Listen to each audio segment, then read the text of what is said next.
So, welcome everyone to the first community night for Kieser Mossman. Really excited to kick things off with such a important topic because we have so many members that play golf, and I'm looking forward to sharing a little bit of my knowledge as well as our guest presenters' knowledge tonight. So, just want to thank you first of all for taking time out of your evening to listen to this webinar.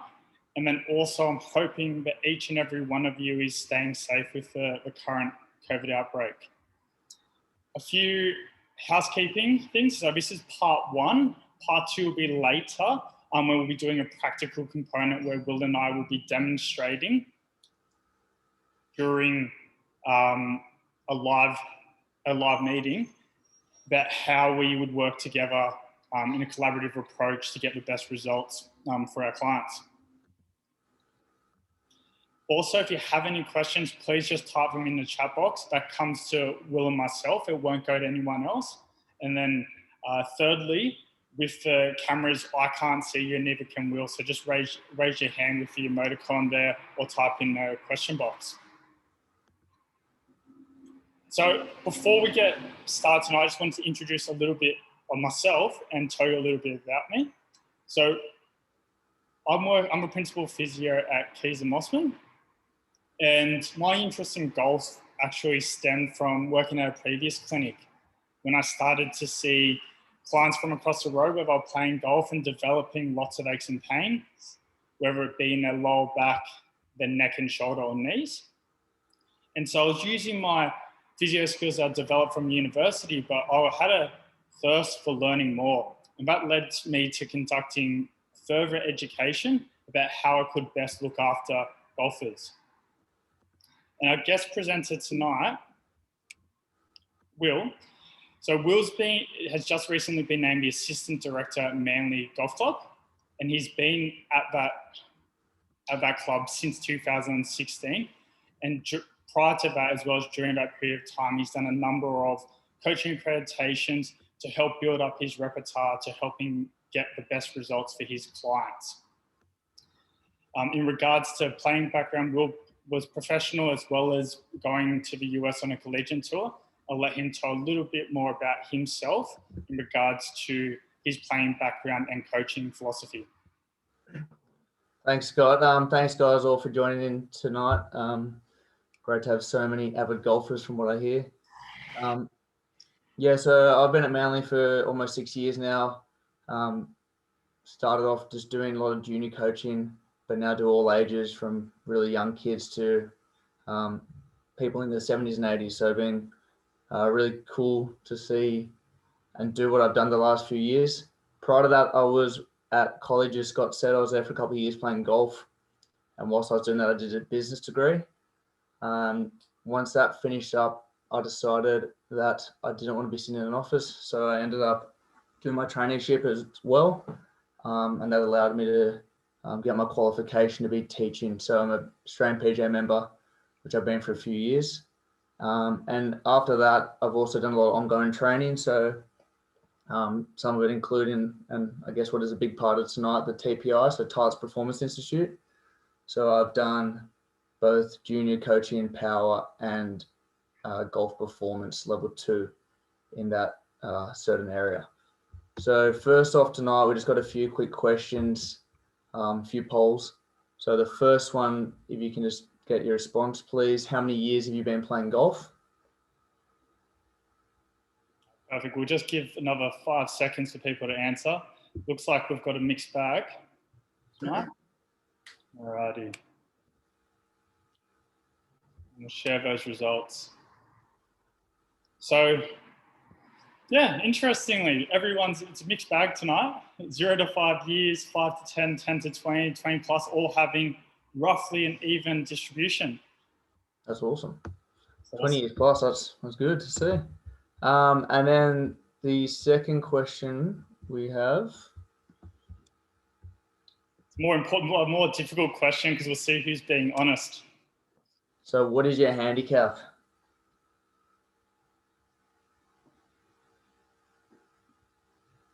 Votes are coming in quickly here.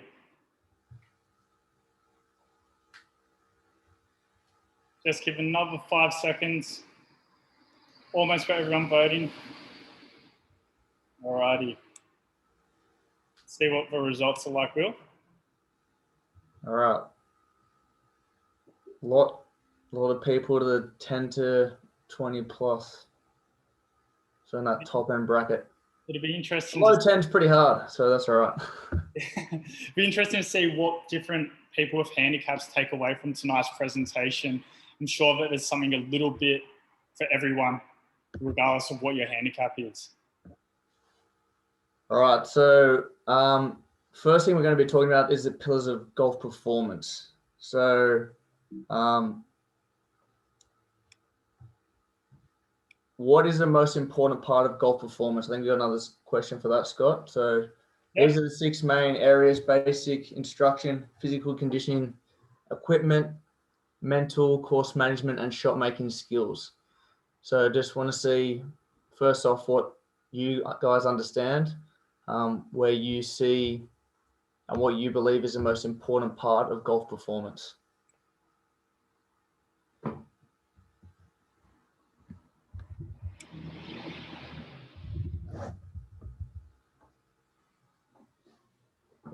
Another 10 seconds, guys.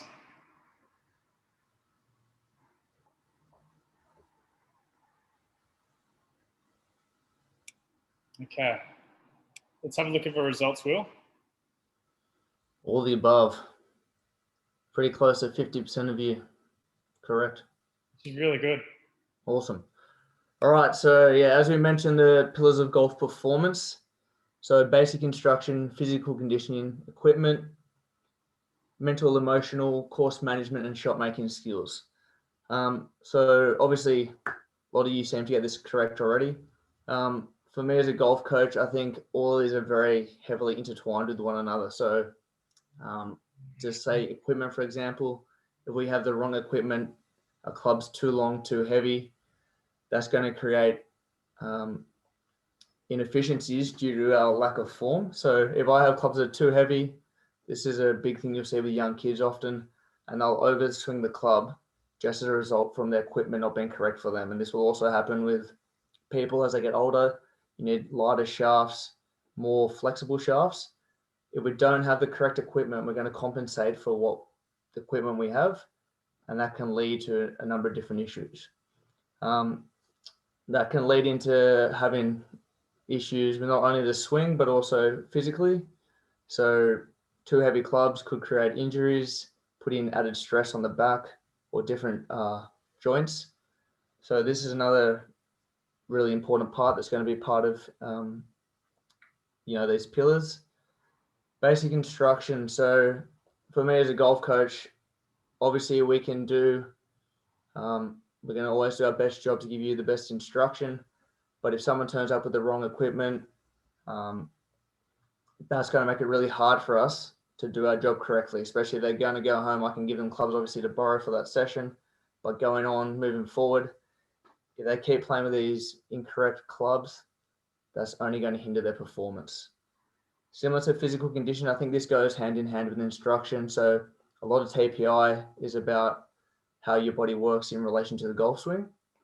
And it can kind of go both ways. So if someone's swinging the club incorrectly through not having the correct instruction, this can lead to poor physical conditioning through to injuries, and vice versa. If someone has an injury and the inability to move their body in a certain way, this is also going to make it harder for an instructor to give the right, or not to give the right, but they're going to have to work around these inefficiencies. So that's not to say that we can work around inefficiencies in the body, injuries, but ideally, if you're in a perfect world, that physical conditioning is going to be, the best that you can get it to allow the coach to give you the proper instruction and allow you to get into position to deal in the golf swing.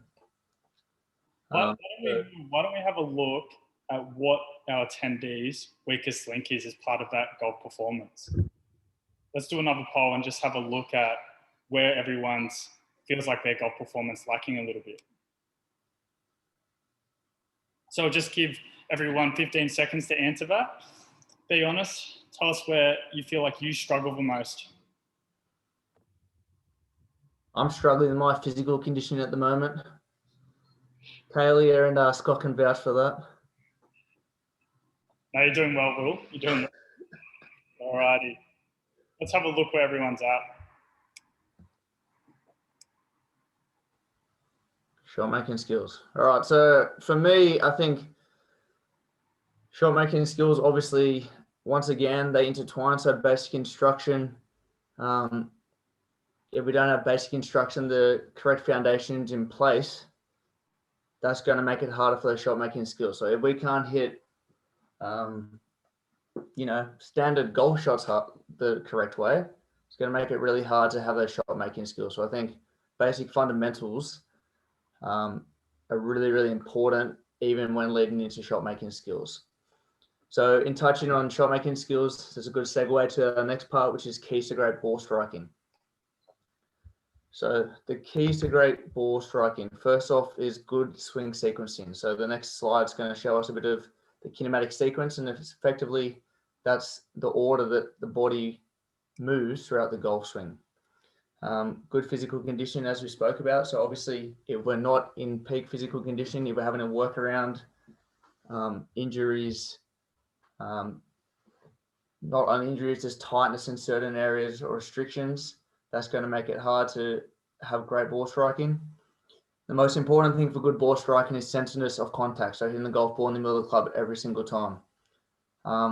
This has been shown obviously to be more important than increasing club head speed and trying to gain distance. So if we're trying to gain distance, which obviously a lot of people are, if you can hit that middle of the club face, that's going to be a much easier way for you to gain distance as opposed to trying to swing 1 or 2 miles per hour.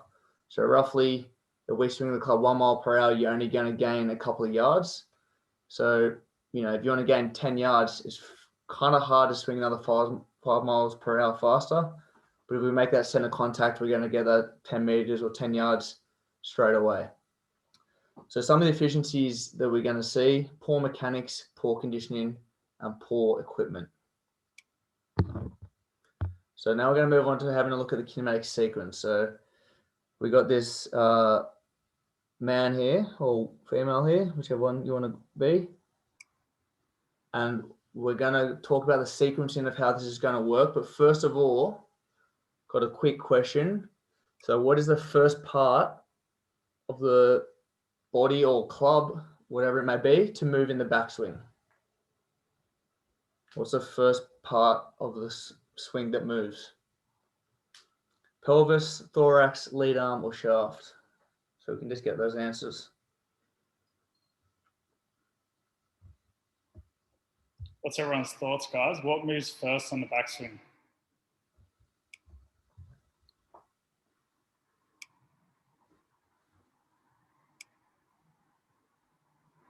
Lead arm. Winner, hey? No. Correct answer is a club. Oh! Scott's got it wrong. Win. So, if we look at this graph here, we got the shaft in yellow, lead arm blue, thorax, that upper body region in green, and the pelvis in red. So in the backswing, the first part that's going to move away is going to be the club head and shaft. That's going to be followed by the lead arm, which is in the blue there. So your left arm for a right-handed golfer or for a left-handed golfer is going to be your right arm. Then we're going to move that upper body chest region. And then the final thing to move in the backswing is going to be that pelvis. So then in saying that, what is going to be the first body part to move in the downswing? We have another little poll question. So is it going to be the pelvis, thorax, lead arm, or shaft? So as we said, in the backswing, it's shaft, lead arm, thorax, pelvis moves in that order. What's it going to be for the downswing?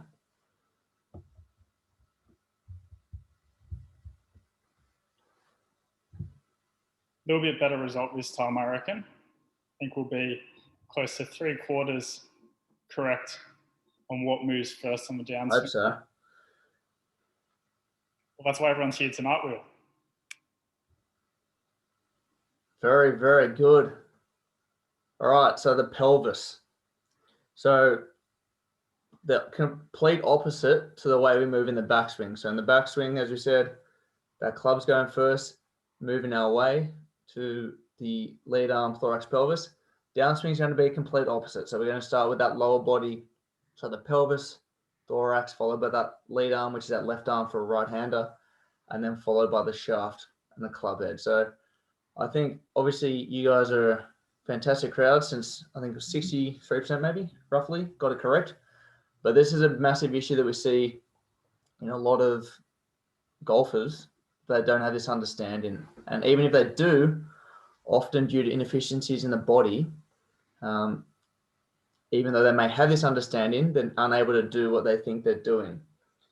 So if we have a quick look at the next slide, we have 3 extremely different golf swings here, okay? So when we look at kinematic sequence, what we're going to see is close to 99, 100% of the PGA Tour players are going to swing their club in the order we just spoke about. So that's the most efficient way that 3D motion capture has found to swing a golf club. So we look at the 3 different golfers here. Matt Kuchar on the left. Matt Kuchar has made $53 million on the golf course. So that's the 10th all-time in earnings. Obviously in the middle there, Tiger Woods, 121 million. So he's made the most of all time. And then if we look far right, we can see Jim Furyk, who's 4th all time with $72 million. So obviously here, what we can see is 3 completely different golf swings, different positions at the top. However, all these 3 players are in the top 10 earnings of all time of golfers on the PGA Tour. So what do they all have in common? That's the correct sequencing. So if we look at the next slide, we're going to see a quote, and this is how TPI kind of base their philosophy. So we don't believe there's one way to swing a golf club. We believe there is an infinite number of ways to swing a club. But we do believe there's one efficient way for everyone to swing a club, and it is based on what they can physically do. So I think for me, one of the most important things about doing TPI and learning about TPI is for me to have a better understanding about how the body works. So not only from what would I ideally like to see in a golf swing, but through how people have inefficiencies or things that I need to work around as a coach. So I think obviously really, really important for me to have a better understanding about all my clients' bodies. Do they have, the first question I'll always ask will be, do you have any injuries? Have any aches, pains? Really, really important for me to have an understanding of these types of things, so we can work to make someone have an efficient golf swing that's suited to their body. So I think that's a really, really important part from what we can learn from TPI. So essentially, with our kinematic sequence, we're trying to be as efficient as possible based on what we're able to do. So I'm going to pass over to Scott now to talk about a bit of physical conditioning. Thanks for that, Will. So that makes a perfect segue into the second part of how to have a good golf swing. So Will just covered the kinematic sequence, or how to swing your club efficiently. What I'm going to be talking about is good physical conditioning. Now, why is good physical conditioning so important? Well, the average golf player, so you people listening right now, the average golf player swings the club at 96 miles per hour. So if you think about 96 miles per hour, that's faster than you're driving down Spit Road or Military Road. And so our tissue has to have the ability to, first of all, generate that force, but then also absorb that force. So when you accelerate, you also need to decelerate.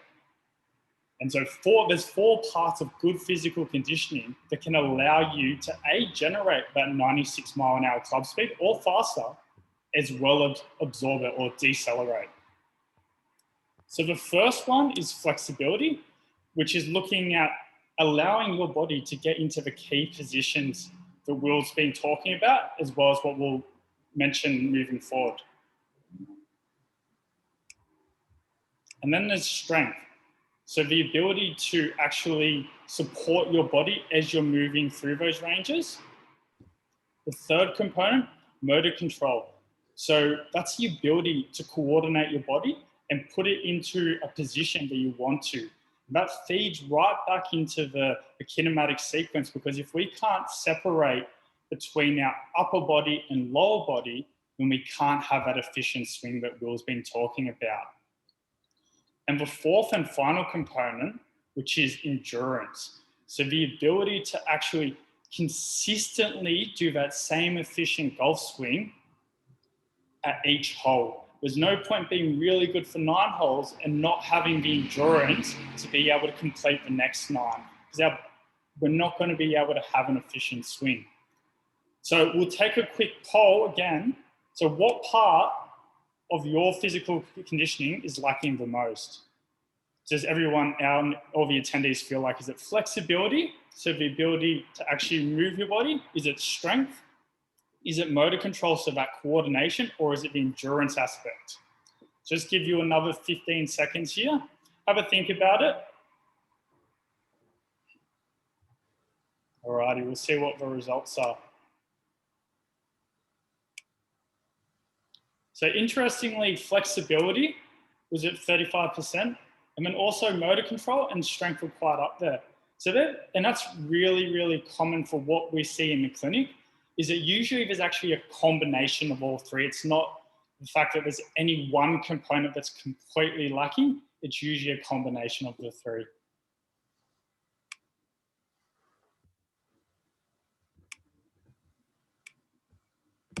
So looking forward, well, how do we know if you have good physical conditioning?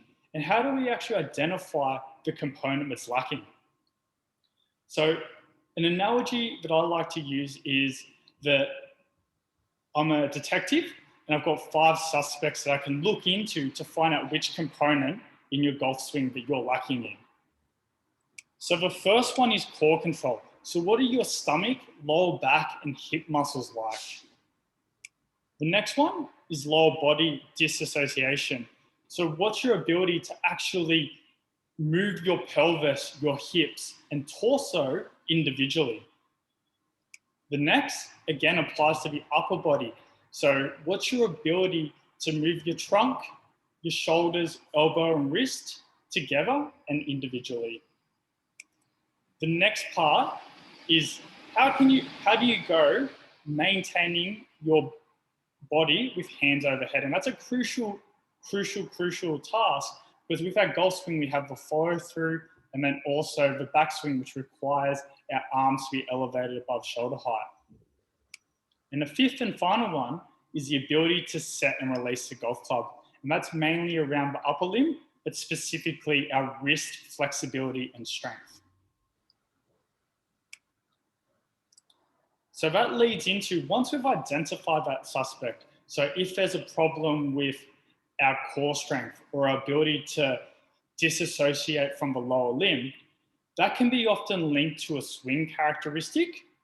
And so from those suspects, we start working on that, but then also there's a golfing component with how it ties into the actual swing. I'll let Will take over here to talk about those big 12 swing characteristics, which are common flaws associated with some of those suspects that I just mentioned. All right, so the big 12 swing characteristics. So there's going to be the biggest faults that we see in people when they come to us as a golf professional. There's a high chance that people will have one of these. Often people have even more than one of these, okay? And one of the tests that Scott can do there and the guys is a TPI test. And that, for me, if they can do that, that can tell me more than likely what their inefficiencies are going to be, and more than likely what are some of these characteristics that they may have prior to them coming to see me. So the first one we're going to look at is going to be the S posture. So obviously, you know, a lot of people get told you need to stand up really tall, straight. But what we'll often see is people trying to do this and they actually get too much arch in that lower back trying to get that top half tall. So what we can see on the right is a correct setup. Obviously that setup, yes, they are tall, have a nice straight spine. However, they're not, you know, trying to get that top half too tall when trying to get that nice tall spine. So, Scott, do you want to touch on some of the issues with this? So Often when we see that incorrect posture, how that matches up physically is that it's often linked with tight hip flexors and lower back, as well as actually weak hips and core muscles, because you're not able to maintain that correct setup in that forward flex position.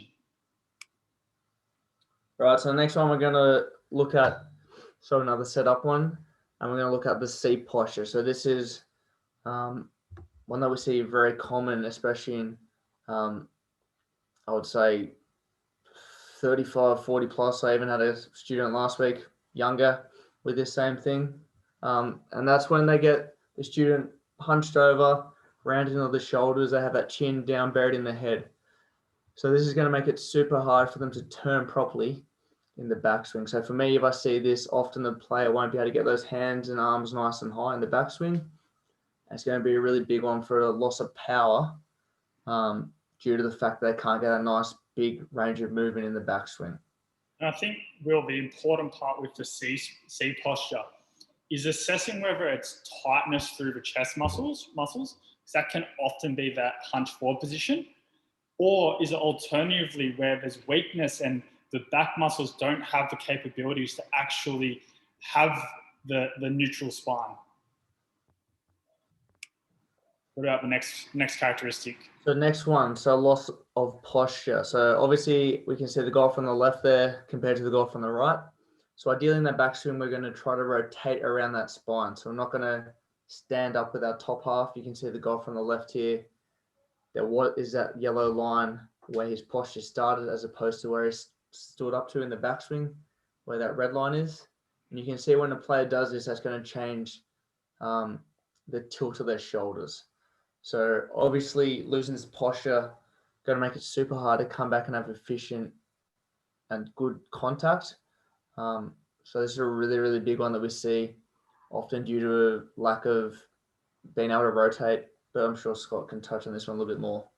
Yeah, so definitely difficulty rotating, but then also that motor control, which is part of one of those components of physical conditioning I was talking about.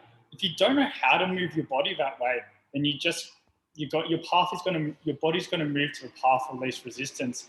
And I couldn't imagine we were coaching or trying to instruct that loss of posture when you're worried about the centeredness of the ball and trying to hit it smack bang when your body's shifting as you're going through your back and downswing.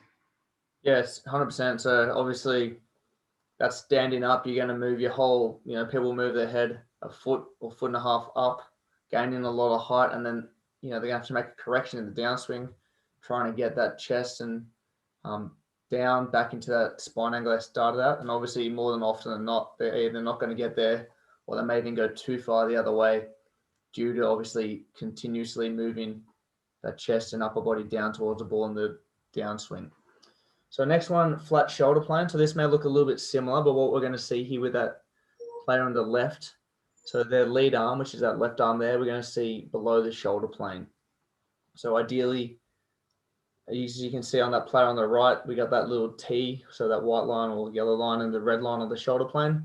We're going to try and maintain that shoulder plane in the backswing. So our shoulders are going to turn on a very, around that same kind of level that they started on, as opposed to us standing up or our shoulders getting too flat in that turn in the backswing. And the most common lack of physical conditioning with this type of swing characteristic is associated with tight chest, but then also weak shoulders. So if you're not strong enough to rotate and lift your shoulder up overhead, then you're going to have an inability to get to that correct position. So the next one we're going to look at is going to be early extension. So early extension, we can see here is when that pelvis and lower body shifts towards a golf ball in the downswing. So we can see that line on the player's backside. So that's where we start. If anything, we would rather be that left-hand side of that line as opposed to the right-hand side of the line, as you can see with that player in the red shirt. So what this is going to mean is that player is going to lose all that room that they have for those arms and hands and that club to drop down so we can make really good contact.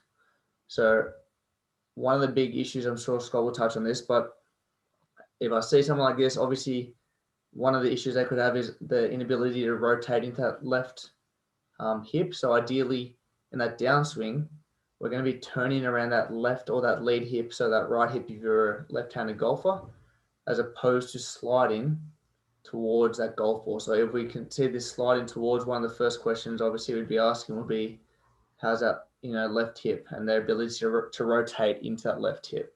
You hit the nail on the head, Will. That's the first place that I look at, is the hip rotation, how much mobility that they have through that lead hip. But the other ones also comes back to motor control and the ability to actually rotate their body in that correct kinematic sequence that you were referencing earlier. So does the player know how to actually move in the correct manner? So next one, talking or touching on kinematic sequence again, as you just mentioned. So over the top. So over the top usually occurs due to overuse of that upper body in the downswing. So if we're out of sequence and if we got that upper body moving or that club moving in front or before that lower body, this is a move that we're going to see a lot. So I would say 70+% of golfers at least who come to me have this over the top move where that club is getting steeper. So we can see the player on the left. If we look at the angle of their club, it's very straight up and down. So the player on the right, we can see that club angle more around 45 degrees as opposed to really vertical. And this is a really, really big one. So what we're going to see if you have this type of swing is pull straight to the left, or you might hit that big slice or big fade, which is that curve of the ball left to right. If you have that ball flight, this is, very, very high chance that you have this issue in your golf swing. And so what I typically see that links to the over the top swing characteristic is it's mainly linked to an inability to disassociate between the upper body and lower body. So having that motor control again to put the club in the correct position. So the next one we're going to look at is going to be the sway. So that sway is for a right-hander, that excessive movement onto the right leg, as opposed to turning around our hip and turning around our upper body. We can see that player on the left in that red shirt has kind of swayed through that line.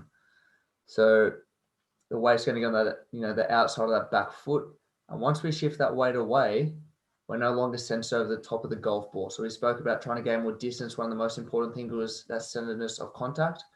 But we're shifting that weight all the way, away from our center position. It's going to be really hard for us to come all the way back to that center position at impact. So obviously, the more we're moving around off the golf ball, the harder it's going to be for us to come back to where we started. And there's just going to be more and more inconsistencies in our golf game. And that's often linked to two factors that are largely around the hip. So the trail leg not having the correct amount of rotation or the ability to rotate. And then the other is actually hip weakness, so not being able to stabilize that backside as there's weight transfer. And then we've got the slide of the opposite movement, which I'll let you cover. Yeah, the slide is going to be almost complete opposite. So we can see the player on the left here sliding that into that left knee, and we can see that lower half getting out in front of that top half. If you look at good golfers, what you're going to see at impact like that golf on the right there, they're going to turn around that left leg. So they're going to, post up nice and tall on that left leg and rotate around that left hip. We're not wanting to slide through where that left ankle starts. So this is going to create a loss of power. Also, a lot of inefficiencies and a lot of changing of where the club's coming down late in the downswing. So it's going to make it really hard once again for us to make solid contact with the golf ball. And that's the opposite to that sway movement fault, where the slide is the lead hip being restricted or weak.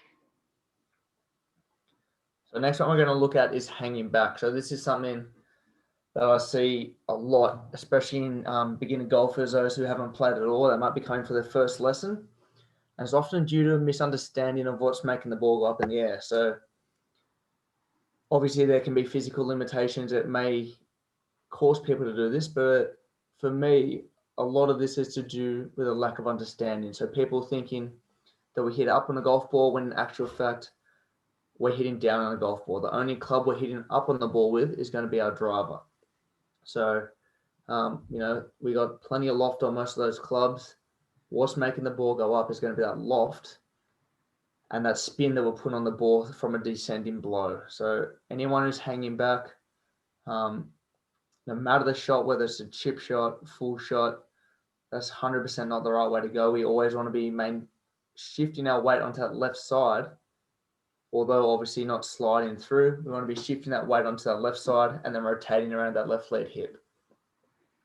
Yeah, and with hanging back, often that's due to weak core and hip muscles. The reason being is because if we don't have the strength through that region, then we're going to be hanging back and not get the correct weight shift that we should be aiming to at contact. So one that keeps Scott in business, the reverse spine angle. So this is one of the biggest factors of anyone who has lower back pain from playing golf. There's probably a fair chance you're doing this. So what we can see here is that top half getting closer to the target at the top of the swing. So for me, one of the things I see, or one of the reasons I see people doing this is they don't have that flexibility to create a nice big backswing. So what they do, instead of stopping where they should stop, is they bend that top half towards a target as you get the appearance that the club is traveling further. So they're kind of cheating a little bit here, trying to get some more distance out of getting that top half leaning towards a target. So for someone like this, if you're struggling with gaining a little bit more distance or a little bit of length in that swing, rather than getting that lower back bend, one of the first things I'll be looking at is letting that left heel come off the ground in the backswing. So that's going to allow you to have a lot more movement, a lot more rotation in the backswing, as opposed to trying to cheat by getting this reverse spine angle. So that answers one of the questions that we actually had, Will, which was turning rotation as you get older. Yeah, so that is one of the questions at the end, but there's always ways to work around if you don't have a big enough turn, if you're not flexible enough, if you have an issue. Another one might be the player can't rotate into the right hip enough. Another thing we can do there is flare that right foot out so it's easier for them to rotate, or drop that right foot back so they're already in a position where that right hip is more open at address. So you might appear to be shut off to the target, but we may need to make those compensations around the player's body. And that's exactly right, Will, and something that we'll touch on in closing. But you hit the nail on the head when you're talking about the reverse spine angle there being linked to restricted rotation. It can be associated with the hip, but it's predominantly through the trunk that you see restriction there that creates that reverse spine angle that we want to avoid. So casting or scooping. So what we're going to see here, ideally, we're going to maintain some angle between the left lead arm and that shaft coming back into impact. What we will see is a lot of people lose that angle as a player on the left here has lost it, coming back into the ball. So this could be a lack of strength in the wrists, a number of different things. Also, people try and hit the ball up in the air. They may even get this like a technical misunderstanding. But Scott might want to touch on this one a little bit more. So pretty simple. You can see that the wrists and upper limbs largely involved here. And if you don't have the correct wrist strength or mobility, that's going to lead to that casting or scooping. And our 12th and final swing characteristic? Chicken wing. Chicken wing. So chicken wing is going to be that lack of extension through the hidden area. So what we're going to see, I would say this is up there with over the top move as one of the most common swing characteristics that we see. And I actually think, for me, I think they're often related to one another. So those players who hit that big slice, often we'll see them coming over the top, as we spoke about.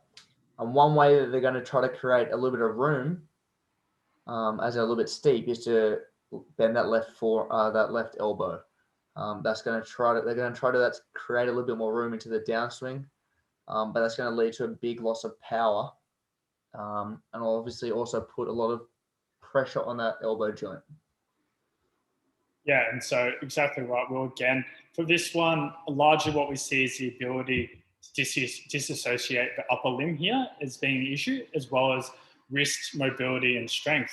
And so that leads into some closing remarks, which is around performance and injury management. So we talked today around the keys to a good swing, which was the kinematic sequence, which Will covered, and then physical conditioning, as well as the third one, which was the centeredness of a swing, so the ability to hit the golf ball in the sweet spot of the club.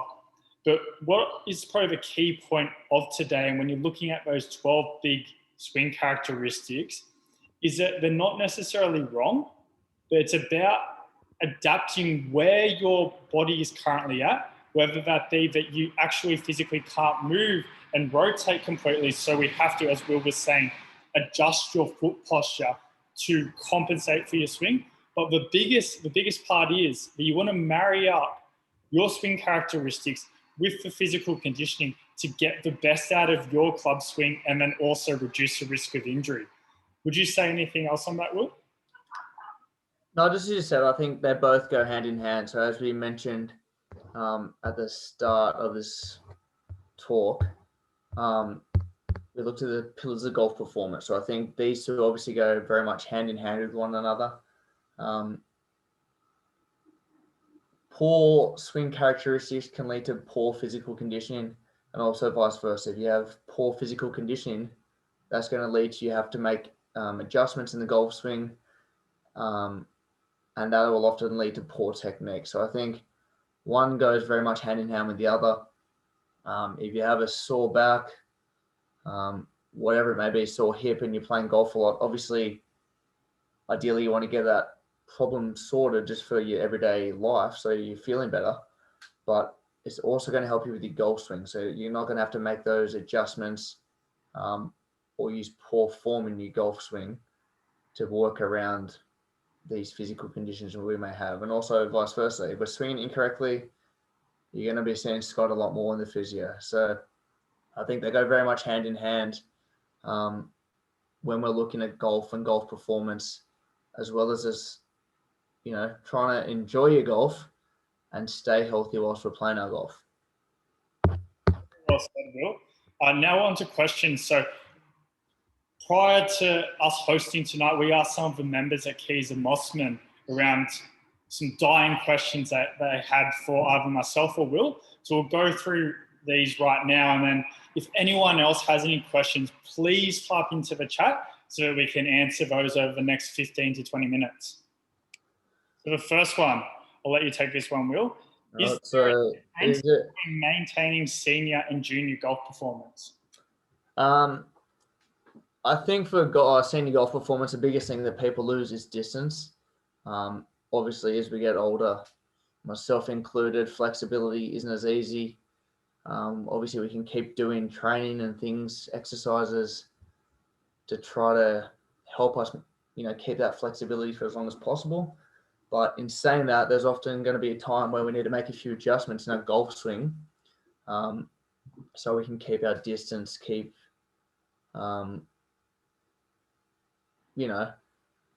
one of the most important things is distance in golf, like whether that's a good thing or not.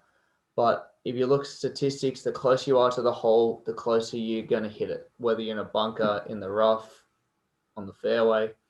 The closer you hit it to the green, the closer you're going to hit to the hole. So we might need to make a few adjustments around how we swing. So whether that's let that left heel come off the ground, as I mentioned earlier, in the backswing, a few different setups, open flare those feet out so we can rotate a little bit more easily into the hips. Just, don't be afraid to make a few adjustments. Obviously, you want to see someone, a golf pro, who can help you out in making these adjustments. But I think the performance often will lack as you get a little bit older, and that's coming mainly from distance. I see a lot of great golfers who are once off a 5 handicap and all of a sudden, you know, their game doesn't change a whole lot. They might just lose 30 yards in a year, and it's purely just because they can't generate the same club head speed. But often they're trying to do the same thing to generate the club head speed as what they do when they're a lot younger. So I think not being afraid to possibly make a few changes to allow you to increase your performance. Oh, and I think that's a really good point, Will. So something that's really common that I see is that hip rotation can be limited. And whilst there is a strength issue, there's also a structural issue. And from a physio perspective, we can't change the structure. So that's when it comes to those modifications of the swing that you're talking about. Paul, we've got a question. Paul just posted a question regarding some sample exercises. I'll see if I can post that in the follow-up email after today's webinar, but we'll also talk through some of those in one of the later questions. So the next question, how flat does your hand need to be on the backswing? Like a tray? So I'm assuming that's meaning that right wrist. Mine doesn't move very far, but as in this way. I wouldn't say it's not specific to one person. So one person, it might be great for, one person, it might be shocking for. So if you are someone who is over the top, that would be the last move you want, because you're going to hit a dead left every single time. So golf's all about matchups. So if we do one thing, we're going to have to do another thing. So it may work for you within your matchup, but it also may not work for you. So I don't think, so you know, as we spoke about, there's not one correct way to swing a golf club. Okay, so depending on the person, their physical, you know, how they take it back, that's all going to affect what we need to do with our wrists. So some people are going to have to release the club more due to their path, some less. So it's not necessarily black or white, you know, doesn't need to be flat like a tray. Yeah. Okay. Best way to chip. Do we have chip? We need two other webinars for that one, Will? Can you give a short answer to that, or is it too in-depth? I think the best bit of general advice, obviously a bit difficult, how to chip. Let the club do the work. As we spoke about before, you hit down on every golf shot except for the driver. So the biggest thing we see, people hitting shots fat, hitting them thin, so rolling them across the green. Often you'll see too much wrist get involved, people trying to hit the ball up in the air. So if you look at someone, if you go on YouTube, Jason Day is a great one. There's not a lot of wrist in their chipping motion at all. So hardly any wrist. We want to maintain that weight on the left side, so maybe 60% on the left side, and make sure we don't ever get less. If we start with 60%, it's only going to increase on that way through. We're never going to go start with 60 and be any less than that. So we'll just see people obviously trying to hit up, get it nice and high. No matter how high you're trying to hit it, that weight always stays left. Okay. Should I warm up to play golf? I'll take this one, Will, or do you want to take it? We can both take some of it if you want. Yeah, okay.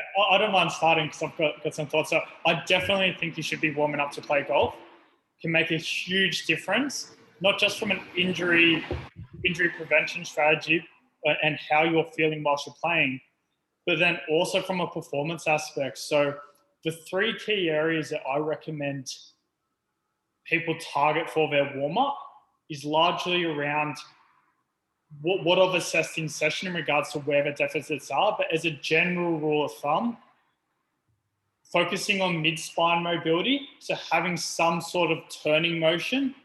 I really like a 4-point kneeling, opening the chest movement. Then you're looking at your lower back mobility as a second area. So doing some pelvic rocks in either sitting or in, again, that 4-point kneeling position. And then the third area that doesn't get looked after enough is your hip joints. So doing some type of hip mobility beforehand, whether that be in a kneeling position and just moving your knee up and around the hip joint just to loosen you up, so that when you go out into play, that way you've got those key components of rotation working for you, which is, from my perspective, is one of the largest problems that I see is the flexibility associated with rotation. Do you have anything that you would add on to that, Will? Funny you say that. I'm pretty bad these days if I play, but yeah, when I used to actually play, I do 20 to 30 minutes of lower back hip stretches every day before I even went to the golf course, or at the golf course when I got there, and then we'll do an hour warm up on top of that. Obviously hitting balls and that, which is obviously pretty hard. Most people don't have the time. On that, right, out of interest, what did your warm up from a golf specific point of view look like in terms of practicing your shots before you went out to play? Because I'm sure lots of the people in attendance tonight would be really interested in terms of that. All right, so to be honest, I'm still pretty good at doing this. If I play anything, I'll do this. I'm not good at my back exercises, but if I'm playing an event, I'll normally get there hour 15, hour 10 before I tee off. And then from say an hour and 5 minutes before I tee off, I'd spend about 10 minutes on the putting green. Purely just trying to get the speed of the greens. So I wouldn't worry about holding any putts, no short putts, hitting putts 15 to 30, 40 feet. Then I'll go to the range or net, hit balls for 20, 25 minutes in there. Chipping green or bunkers, do that for another 15 odd minutes. And then back to near the first tee where there's normally putting green and putt for another 10, 15 minutes prior to 10 off. That would be different according to your level of experience and then also potentially your handicap, correct? Where if you were new to golf, you might not want to spend as much time warming up or doing that golf specific because your body hasn't been conditioned to actually play or swing the club that much. Is that fair to say? For sure. I mean, for me, for a warm up, like obviously anything is better than nothing. Where like, it's hard for people to get there an hour before. Like I totally understand that, but whether it's do some stretches before they get to the course for 10 minutes, 5 minutes, better than, none at all. But even just hitting some balls in the net, get that body moving, get the blood flowing. I'd never go straight to hitting drivers. I always, even me now, even if I've warmed up doing my stretches, I'll still, for the first 5 minutes, not hit a club over a sandwich. And most of those shots are little pitch shots, just trying to get loose, get my body flowing. That's really interesting. Really interesting. Yeah, like I'll never, ever, ever, my first 20 shots, I'd never even think hitting a full shot. So everything would be under, 60 meters, just hitting little shots, trying to get, obviously I can get the motion, but it'll be in the sand wedge or pitching wedge, just trying to get my body moving. Yeah. We have one more question, which is, it's quite specific, so it might need a bit of time to think about it, but this comes from one of our attendees. I can relate to hanging back, leading to chicken wing occasionally. I found if I'm conscious of that and I work hard on shifting weight, I tend to overswing, and that leads to shanking or a block slice. Any hints for remedying this situation or problem? I'd need to ask more questions about the overswinging bit. What sort of questions would you ask for? Well, when he says it overswings, I'm assuming he means in the backswing. Okay. Chicken wings, normally you've lost your width. Or lost your width on the downswing, but often if you lose your width you lose it early on the downswing, which means that you can lose in the follow through. So chicken wing is losing your width in the follow through after you make contact. And when you say width, what exactly do you mean? Club head staying, the widest arc. Okay. Ideally, like you don't want to be club head close to your body. Like you're always trying to keep arms out away, hands out away from your body, as opposed to getting close. So if you look at that video with the chicken wing, you'll see the player doesn't have their arms extended through impact. They'll have their hands right in their left pocket. Okay. So chicken wing is due to a lack of width in the golf swing. So overswinging as well, I wish I could kind of demonstrate. Overswinging, they're going to be normally hands close, allowing them to overswing. If I maintain that width, it's very hard for me to overswing. So if he's overswinging and has the chicken wing, probably width in general in the golf swing. So I need to feel wider with those hands and arms on the way back, as well as wider on the way through. But if you want to send me a message or shoot me a video, you can do that. Morris. Yeah. Morris. It's W Flitcroft at pgamember.au, isn't it, Will? .org.au. .org.au. Yeah. But if you want to shoot me through a video or whatnot, I'm happy to have a look for you. And that was your email, wflitcroft at pgamember.org.au. Yeah. Yeah. Okay. Well, if you're emailing everyone after, you can just shoot them my details. Yeah. And if you contact me, I'll pass your details on to Will if you didn't get. Or even through Instagram, Will Flitcroft Golf. If you can message me through there even, and I'll get back to you. Yeah, awesome. Well, we might leave it there for tonight, our first Kieser Mossman webinar. I want you, first of all, thank you all in attendance tonight. I hope that you took away some key learnings. I know that with working with Will, I definitely learned a few things, especially about the golf swing efficiencies, where I actually hadn't learned it correctly. So I definitely took a lot away from tonight. And then secondly, Will, thank you for taking time out of your evening, working with me, and as well as doing a presentation, doing such a great job, because I know that every single one of the attendants tonight will have gotten something out of it that they can apply into their golf swing, or even just a better understanding. So thank you for Will, and really enjoyed working with you. No worries, Will. Thanks, guys. As I said, if you got any questions, I'm happy to answer any questions. Just shoot me an email or message on Instagram, and I'll get back to you guys. Alrighty, guys, we'll leave it there. Stay safe, and thank you for attending.